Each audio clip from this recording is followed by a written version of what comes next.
1908 में रशिया के साइबेरी जंगल में एक जोरदार धमाका हुआ जिसकी इंटेंसिटी 185 एटॉमिक बॉम्ब जितनी ताकतवर थी।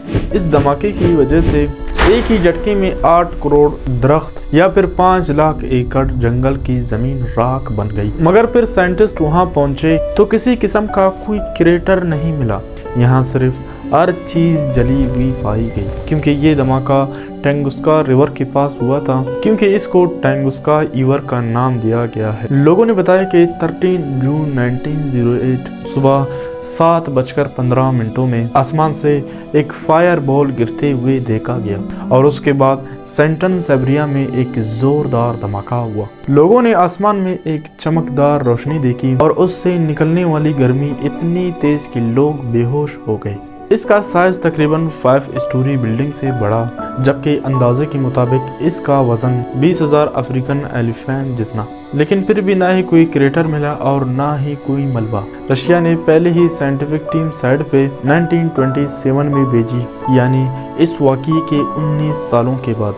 रिमोट एरिया और मुश्किल रास्तों की वजह से वहां पहुंचने में कई साल लग गए। वहां पहुंचकर जो उन्होंने देखा वो काफ़ी हैरान कुन था। पेड़ सर्कल में फ्लाइट हो चुके थे, जैसे किसी ने ऊपर से धमाका किया हो, मगर सेंटर में पेड़ सीधे खड़े थे बिना ब्रांचेस के। सालों से लोग थ्योरीज दे रहे हैं। सबसे मानी जानी थ्योरी ये है कि ये एक एस्ट्रॉयड था और हवा में ही फट गया। दूसरी थ्योरी ये है कि ये एक आइस कॉमेट था जो पूरी तरह से वेपराइज हो गया। बाज लोग कहते हैं कि ये रशियन एटॉमिक एक्सपीरियंस हो सकता है। ये जो भी था, इसने जमीन को हिट नहीं किया बल्कि हवा में ही फट गया। साइंटिस्ट इस फिनोमेनन को एयर बस्ट कहते हैं, यानी ये जमीन तक पहुंचा ही नहीं और उससे पहले ही हीट और प्रेशर की वजह से फट गया। इसीलिए कोई गड़ा या क्रेटर नहीं बन सका।